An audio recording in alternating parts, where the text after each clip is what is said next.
all-time in scoring in the history of the NBA.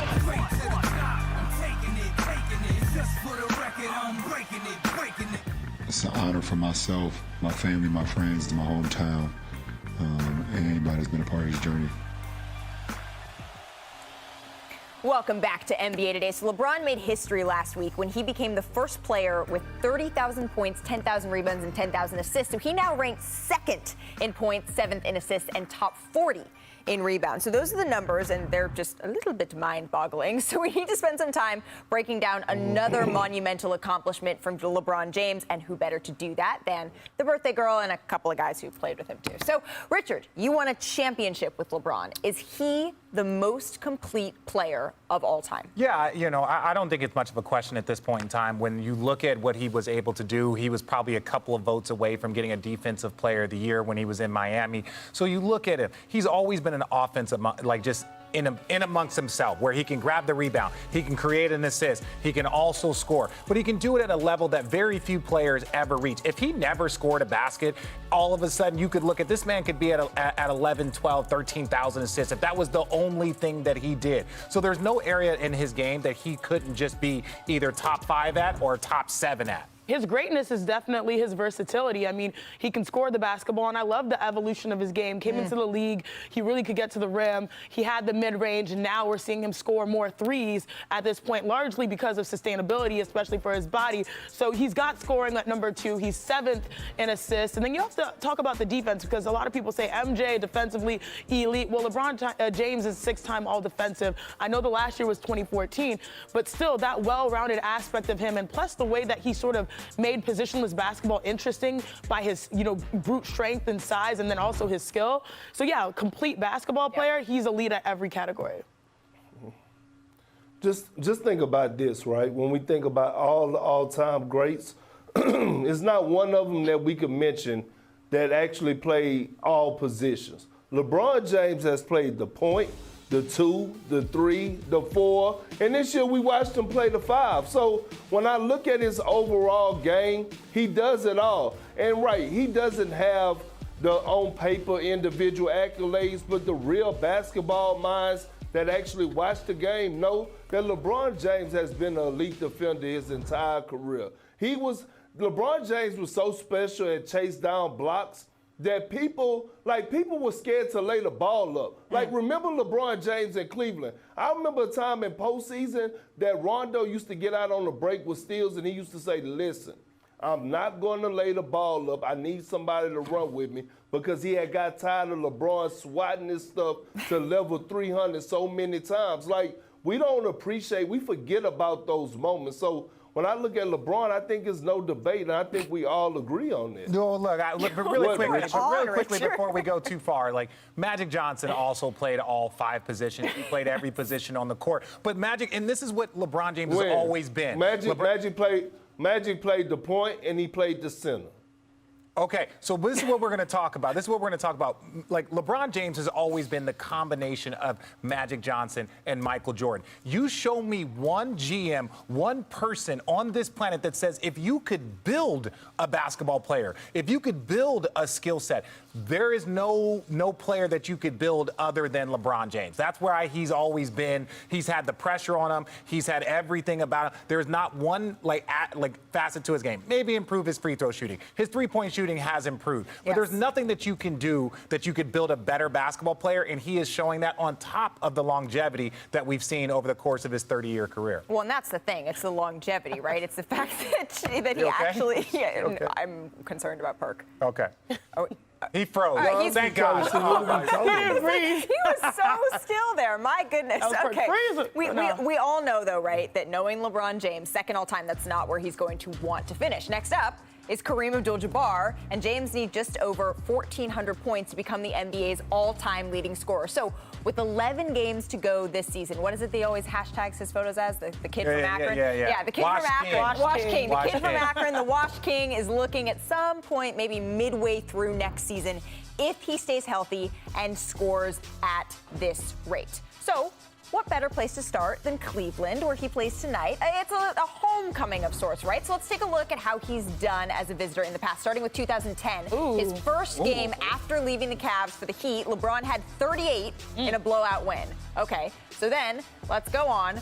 March 2013, still with the Heat now, LeBron had a 25-point triple-double and led his team to a win after trailing by 27 points in the third quarter. So LeBron went back to Cleveland, won a championship, left for the Lakers. His first game as a Laker came in 2018, and he had 32 points, 14 rebounds in a 4-point win. And last but not least, last year, with not as many people in the crowd because of the pandemic, LeBron went for 46, including 21 in the fourth quarter after a Cavs executive celebrated a miss I remember of the third, right? And then the Lakers won by 7. So clearly, I mean, LeBron James, he knows what he is doing. Look, and he got a little handshake to go with it. All right, so Richard Jefferson, you played with LeBron in Cleveland. What are you expecting from him going back to Cleveland? Well, obviously after his with all the things that were said in the All-Star game, I think a lot of that was about like just having the home crowd embrace him. Look, he's always going to be beloved.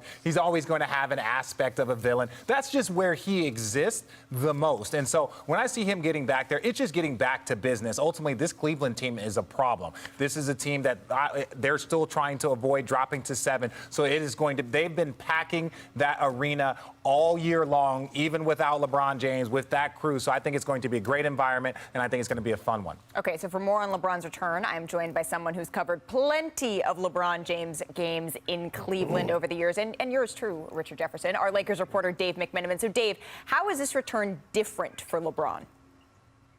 Well, Malika, we're having some audio issues here, but I will tell you, being here back at Rocket Mortgage Arena, it used to be Quicken Loans Arena for LeBron's great run here. It brings back a ton of memories. Obviously, you look at his all-time performance against the Cavs, 16-1 in his career, 29.1 points per game, playing against his former franchise. Tonight will be the first time out of all those games that his team is the underdog. To me, I found LeBron finding a beauty in the struggle of this season, finding a way to find love for this game despite the team's struggles. And guess what? He hasn't given up on where the season can go. Based on what you saw with that big win in Toronto on Friday, he could have sat out on Saturday, but it was important to him to come back and show that he's still committed to what this team can accomplish with the time that's left of the year. I expect a big night for him tonight against this Cavs team. And, you know, listen, we'll see where the season goes, but this is still a night that he relishes. I'm going to sign off and pass it back to you guys in the studio because we're having some technical difficulties here. Thank you so much, Dave. That is certainly going to be an interesting matchup between LeBron James, the Lakers, Evan Mobley, and the Cavs. Still ahead, though, presented by Credit Karma. So the Timberwolves, they are streaking since the All-Star break, winning 11 of 13 games. That is the best mark in the NBA. And then out east, Boston is also playing great, winning 10 of 12, and the Bucks, the Heat, the Suns, they round out the top 5. So Ramona Shelburne is back with us, and joining us now is Cassidy Hubbard. So the Wolves and the Seas, they're both, I know they sneak up on you a little bit. They're both in quite the groove these past couple of months. So Ramona, I want to start with you. What is the mood inside the Timberwolves locker room that is led by Karl Anthony Towns as they've been surging here? Well, you know, it's interesting with Karl Towns is because we've covered him since he was his rookie year, right? And every year it's been something. And this year, the last couple of times you've looked in on Towns, it's something happy. It's something good. And when he scored 60 the other night, there's this great scene where Patrick Beverley basically wouldn't let anyone get on the bus until Karl got there so that they could all cheer for him and say, this is the man. Like, he scored 60. And there's this camaraderie that has not necessarily existed with that group really since Karl's been there. They're not just in the playoffs right now. They're not in the play-in. They're in 6th place. Right. Okay? Cat has been incredible over the last 3 games, but he's been incredible the second half of the year. And I talked to Chris Finch last night, the head coach of the Timberwolves, and he said, you know, he came to him a couple times a little while ago and said, I see myself as a servant leader. What does that mean? It means I can be the guy, and I know that when my team needs me to come up with a bucket in these big games, he's going to deliver there. But he wants his teammates to thrive. He wants them to be good. And he's made such a point of helping Anthony Edwards, helping D'Angelo Russell, helping everyone on that team shine, that sometimes the issue with him is always, you know, does he step into the moment when they just need him to be selfish? And he has this year in those big games. Right, absolutely. And he's been so fun to watch alongside Anthony Edwards. And considering everything that Karl Anthony Towns has been through in the past 2 years, I mean, there's not a guy that you could be happier for. So let's go from the West to the East, because Cassidy, you're plugged in with the Boston Celtics. You've been on the sidelines. I mean, you're setting a record for how many times you've been in Boston on the sidelines. So what's the biggest key to their midseason turnaround here? Short answer, Ime Udoka. And as he put it, the team's ability to be coached hard. Look, like 2 months ago, this team was being booed at home. Yeah. They were imploding, and they were calling each other out big time. And look, the biggest thing with them is they've had to break a lot of habits, and that's what Ime has forced with them, from switching up the defense, pun intended, to basically not playing in a crowd, which is aimed at Jalen and Jason, which was what Marcus Smart called the team out for, and specifically Jalen and Jason earlier this year. But I think the biggest call out was really Ime to Jason Tatum, when he basically gave him similar advice that he gave Kawhi Leonard, in saying, stop treating these other all-stars as older brothers. You know, don't take a backseat to anyone. And not only are we seeing Jason Tatum blossom on the court, we're seeing him find his voice. And he's being animated more than ever than I've seen him. And a big thing is he now has his own signature celebration. I don't know if you guys have seen this. It's called the Kiss of Death. He started it in Memphis, where, you know, it was a game-sealing bucket. He sent a kiss to the crowd. And when he got home, Deuce impersonated him. Oh, he goes, my gosh. I think this is going to be a thing. And so, you know, whenever there's a game-sealing bucket, we've seen him do it, a kiss to the crowd. And there's been a lot of moments where this team has been able to do game-sealing buckets. So this team is really, really coming together, and you see it. There's joy, there's excitement, there's fun. Right. And it starts with Ime Udoka setting a tone and really, like, working through these bad habits. Well, not to mention, when I was up in Boston, Ime Udoka said we needed to get healthy first. First, you need to get to the point where we're healthy, and then we can get to the point where we're going to go ahead, see what we have as an entire group. Ramona, Cassidy, this has been fun. And, I mean, I feel like our producers had to know this when we were coming. Karl Anthony Towns was just named the Western Conference Player of the Week. Jason Tatum just named the Eastern Conference Player of the Week. So I have a feeling we're going to be seeing some more big performances out of these guys. Cassidy, don't go too far, because I'm going to need you to host the show tomorrow. Can you do that? Yeah. Okay. Cool. Thank you. All right. When we return on NBA Today, an update you're going to want to hear on Zion Williamson talking the Pels young star. That's next as NBA Today rolls on. NBA Today presented by Credit Karma. How long ago did we see Zion Williamson do that? Does anyone know the answer? Like 322 days. Cheater. 322 days. Cheater. 322 days. So, yeah, it's been 322 days since Zion played in an NBA game, and all signs are pointing to wait a little bit longer, or perhaps much longer. Ramona, when will we see Zion Williamson return to the court? Will it be this season? Doesn't look like it. No, you can just do the math here. Okay. Okay. Right now there's an indefinite timeline. They're not putting anything officially on this, but they've got 11 games left. And all he's been cleared to do right now is shoot on the court. He hasn't progressed to anything full speed. And last time at this stage, he's able to do full weight bearing. Okay, so there's full weight bearing. Right now he can do full weight bearing, but he's not doing anything full speed. And last time at this stage is when he had a setback. And so you can expect that the ramp up from this stage this time, because there was a setback last time, is going to be longer than it was. So just do the math. We're down to 11 games in the season. There's just not enough time for him to ramp up. And so they're not officially going to say anything. They're not going to shut him down or anything, because, you know, they moved into 9th place now.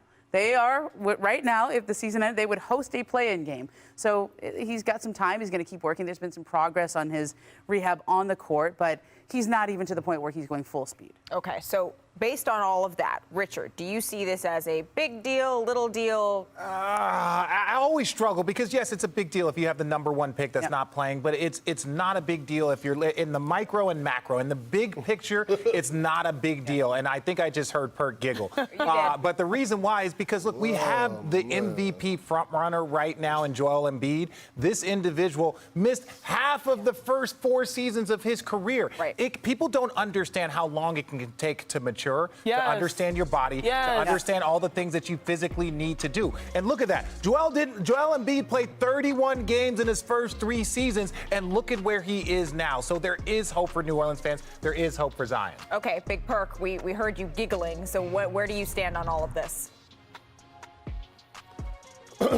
I think it's concerns. One, because we don't know the mindset of Zion Williamson. We knew the mindset of Joel Embiid coming out of college. Like, everyone knew that he was a hard worker. We heard reports about him losing weight even when he was injured. We heard about how they couldn't keep him out of the gym, how they couldn't keep him out of the locker room. He never parted away from the team. At least we saw him on the bench when he wasn't playing. So that's a bad comparison. But here's the thing. I just want to know, when are we going to actually be able to hear from Zion? As a number one. No. Zion is 21 years old, and he's had the spotlight on him since he was 15. And where were you at 21 years old? Did you know everything about your professional career, how to maintain your body, your nutrition? I wasn't the number one pick, Shanae. I didn't have the most hype since LeBron James. All I'm asking is this. Yeah, he can't control that. You know what I'm saying? You can't control when you're talking to the media? No. You can't control when you address the media? No, I'm saying you learn these things as you grow older and you become a professional. I'm taking a little pressure off of Zion because he's had a magnifying glass. And every time we see him, we talk about him, we criticize him potentially on his appearance. Why do you think that young man will want to step in front of a camera and talk when he knows that so many people are discussing things that might be his vulnerabilities? But yeah, he has a lot of expectations.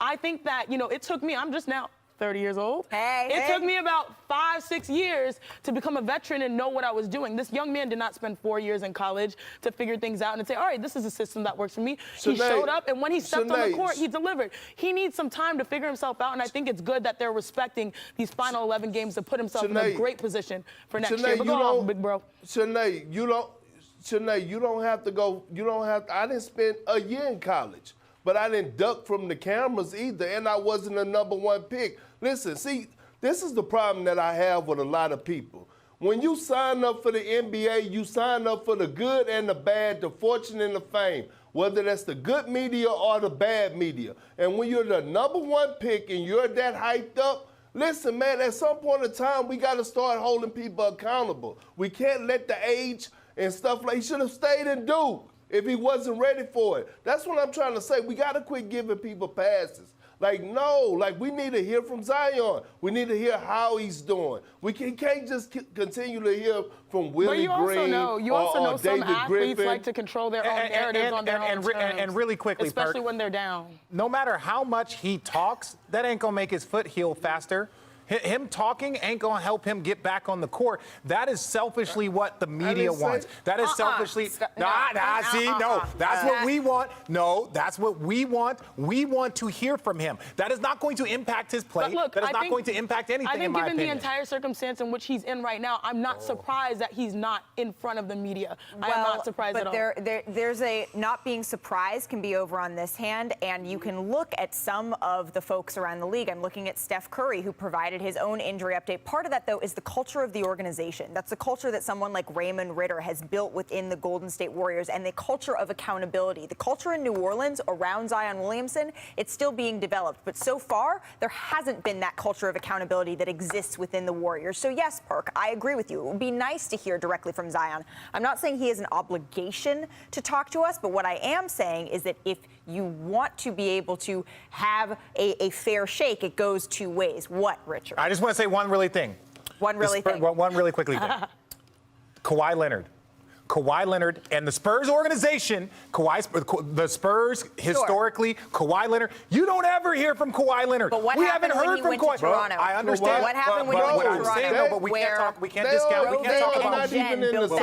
Talk about 1 year in Toronto. But he won that championship after he figured things out. But my point is that overall, we did not hear from Kawhi during his injury. We haven't heard from Kawhi yet this year. So that's what I'm saying. So don't sit here. He can point. Zion Williamson can point to other people and say, that man's not talking to the media during his injury. Should that be the standard? Should the standard be transparency? The standard should be transparency. Kawhi Leonard wasn't a number. But he was a Finals MVP. He was a Finals MVP. I don't care about number one. He did do a couple of media sessions during the game. Not a lot, but a couple. He didn't say anything, but he did say anything. We back. That's the one thing we can agree on. We back. Here's what else we can agree on. Still ahead, the Warriors. They were in action last night. Their first game without Steph since his injury against Boston. So let's see how that played out. Remember, they also would lose Draymond Green in the third quarter. Watch this. Jawing with the ref and gets his second technical, and he is tossed from the game. You can see he's still chatting as he leaves the court. Klay Thompson saying, all right, bro, Might as well get your money's worth. Might as well Back get your to the money's worth. If you're locker already room. gone, They're get your gonna money. get him. This was wild. Let's go ahead to the fourth quarter. Misses the three. Rebound. Kuminga tries to save it, but look at this. The refs called that a foul, Richard Jefferson. That was not a foul. Obviously, there was some talk, but here, the game's not over. Game's not over. Looney, again, another foul called there. I don't know if we call those makeups, but this was a foul. They're holding each other. They're in a scrum, but that is a foul. That is 100% a foul. Here is what Steve Kerr had to say about that.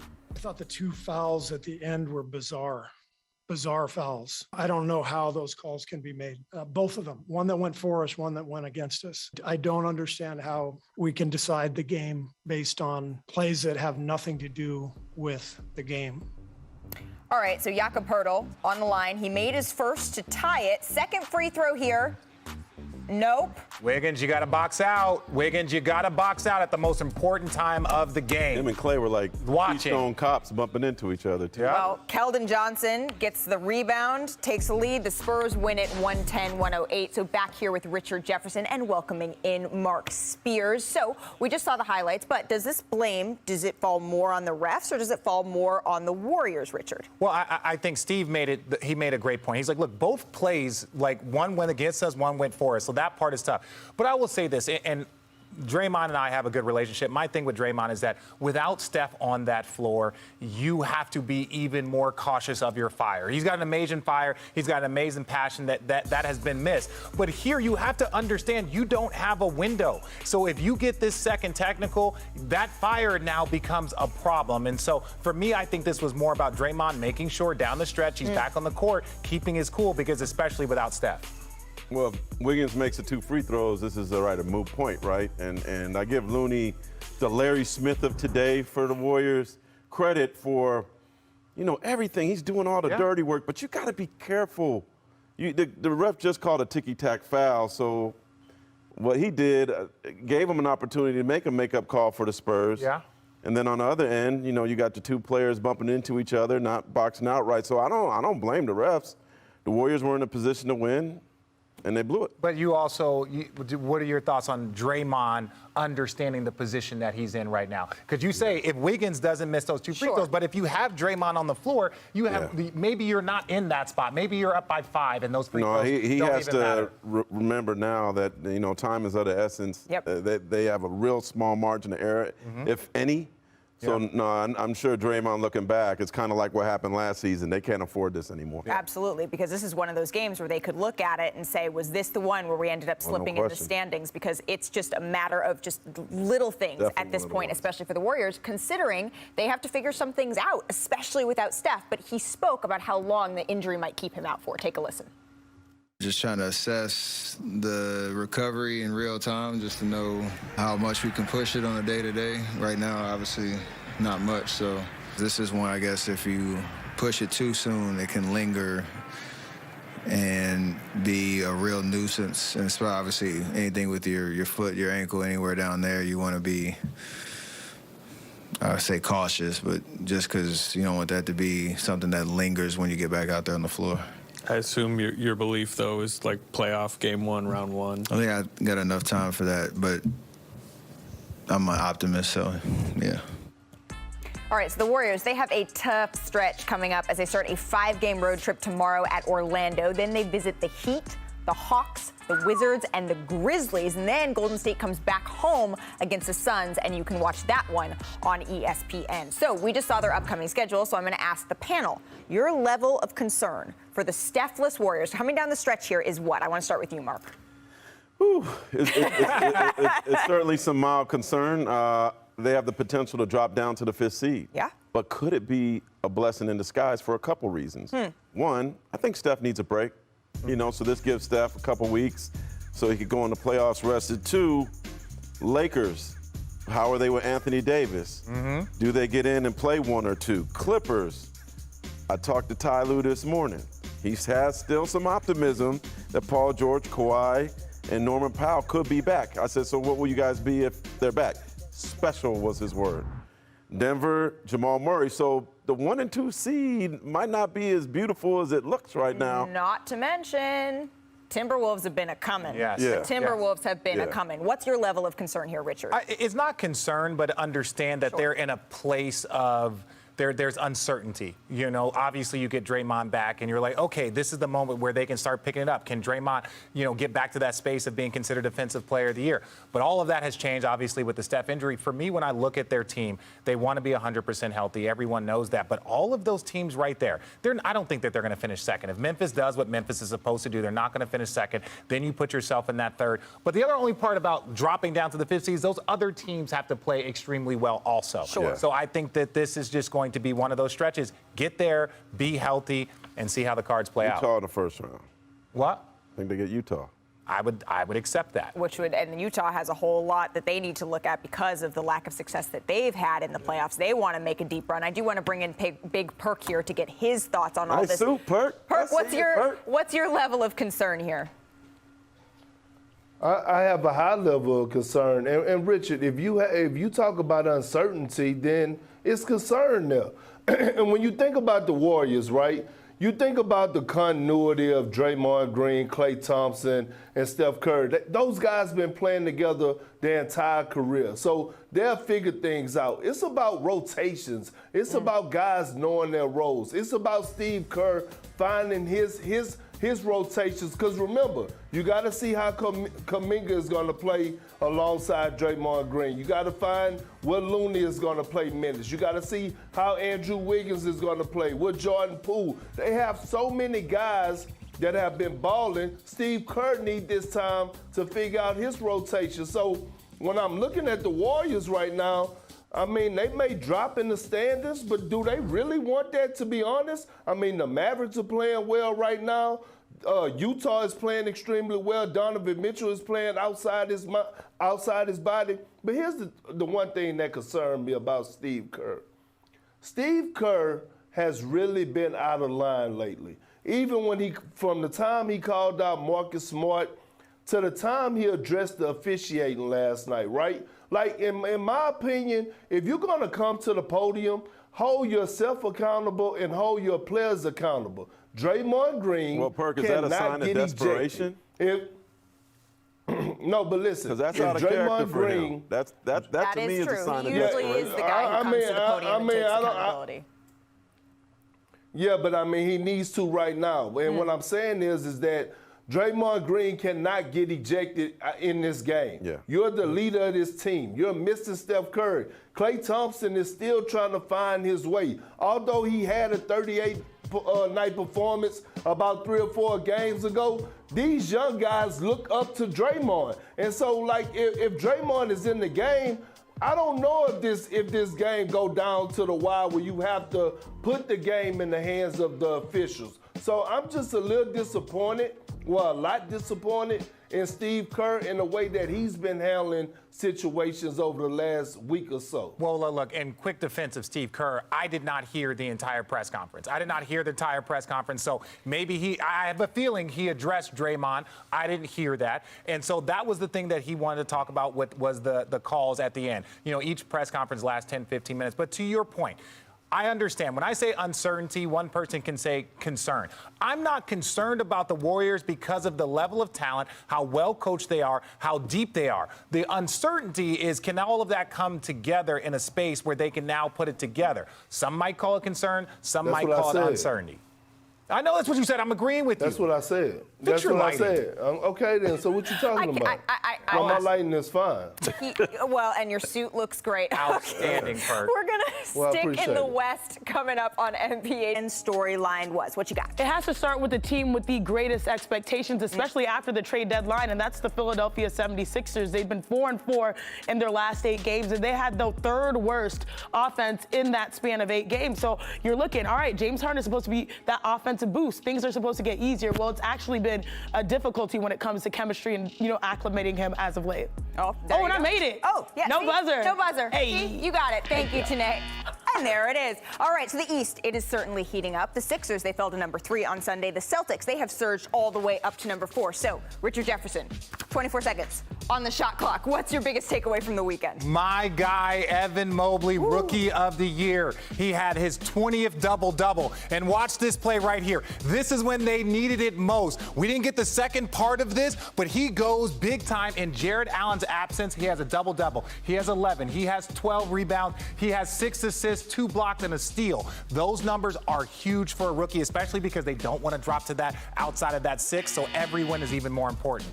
Look at you, everyone making their time today. I'm sensing a little Eastern Conference theme here. The Cavs, they're currently the 6th seed in the East, and Evan Mobley, he does have the best odds to win Rookie of the Year. That's according to Caesars Sportsbook. And I know Richard likes J.B. Bickerstaff for Coach of the Year, so let's bring in Big Perk. Kendrick, 24 seconds to you now. What is your biggest weekend storyline?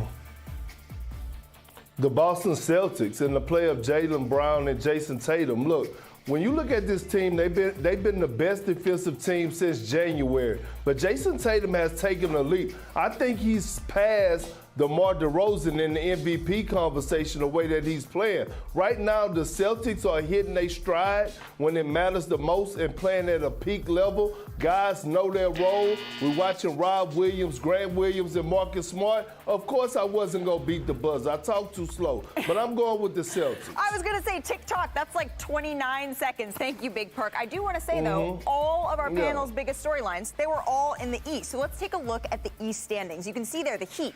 They're 3 games up in first place, but then it gets tight. So the Bucks, the Sixers, the Celtics are all separated by just half a game. And the Cavs, they're only a game ahead of the Raptors for the 6th spot to avoid the play-in. Now, the Nets, they are firmly in play, or the play-in, but Kevin Durant, he doesn't think their championship window is closing anytime soon. I'm not guaranteeing that we got a championship, but I just like what we building, and I'm not gonna say this is the only year we have an opportunity to fight and work towards something. You know, I don't think next year we got to start all the way over and try to figure out what's the next iteration of the Nets. You know, I feel like we could just build on what we have and see what happens. And we got guys that are committed and want to be here, so you know that's how I look at it. Man, I'm so happy because the band is back together to break this down. All right, Shanae, I'm going to start with you. Who is the best team in the East right now? And more importantly, what do they need to do to stay that way? I heard you, Perk. That's the way we start our Monday, with that kind of energy. The best team in the East right now, and I always say it's the team with the fewest questions and the most answers, and I really like the Bucks. The Milwaukee Bucks have been consistent just because they have their big 3 available, and we know their record is always spectacular when they play. And mind you, Chris Middleton has really upped his play, especially this past month, averaging 25 points per game. A lot of people said he need to step up if they want to repeat. He's doing exactly that. Giannis, in the MVP conversation, rightfully so.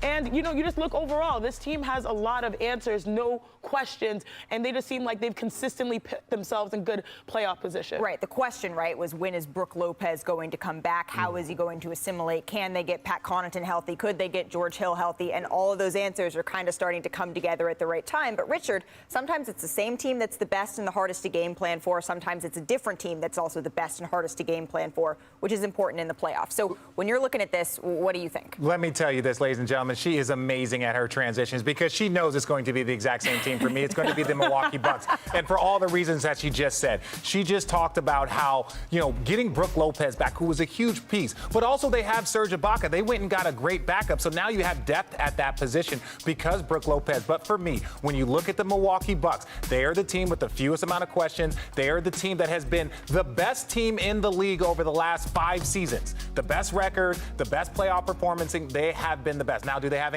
questions? A little bit about can they repeat and do it? But they are the most disrespected defending champions in a while. Ooh, all right, Big Perk.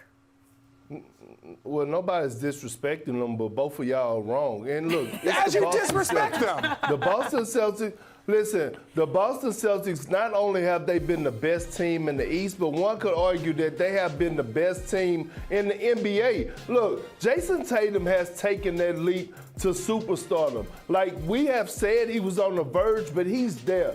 Jaylen Brown finally looks healthy. But let's talk. But let's talk about the others. Marcus Smart has embraced the role of actually being a facilitator. I love him being at the point guard spot. Robert Williams is a top 10 center in the league. He gives you everything that you want in a starting center. He can switch 1 through 5. He's a live threat at the basket. And let's talk about Grant Williams, who, by the way, kind of locked up a MVP front runner last night in Denver, and Jokic. I mean, he locked them up. So when I look at it, they have Daniel Tice coming off the bench. They got rid of Dennis Schroeder, who was being a headache in the locker room, and right now they're the best defensive team in the league. Even when Steph Curry got hurt, when the Celtics played the Warriors, the Celtics still had full control of that game. Why? Because they have perimeter guys that could play defense at any level, and they could guard anybody in the league, and they get buckets. Well, there you go. We're going to dive into the Celtics much more, so Perk, don't go anywhere. But no one picked either Philadelphia or the #1 seed in the East right now, the Miami Heat. So joining us now is senior writer Ramona Shelburne. There's a big matchup tonight between those two teams. So what can you tell us about Joel Embiid's status for that game? Well, Joel Embiid has been downgraded to out for tonight's game. No Joel. All right, this is the second night of a back-to-back. He's had that lingering back soreness for 4 or 5 games. So it was, second night of a back-to-back. He could sit the front end of the back end. He played last night. Didn't look that great. He was really sore. So they're going to sit him tonight against the Heat. They come out west. They play the Lakers and the Clippers this week in LA. And I think the sense is they've got to give him a night off. There you go. So what are you going to be watching for Chiney in this game then? Well, honestly, to see if there's some kind of energy. At the start of the year, we were really excited about the Sixers, even though, a lot of the conversation was who they didn't have or how their development was going. But now, you sort of wonder, this is the hardest point of the year for playoff teams. How do you build that momentum moving forward without Joel Embiid, who a lot of people consider a front runner for MVP? It's going to be interesting to see who really steps up in this one. Well, but can you judge when you're talking about the Miami Heat? There are so many folks who say, well, like they're the #1 seed, but we'll see when it gets to the playoffs, that sort of chatter. Richard, what are you looking for from them tonight?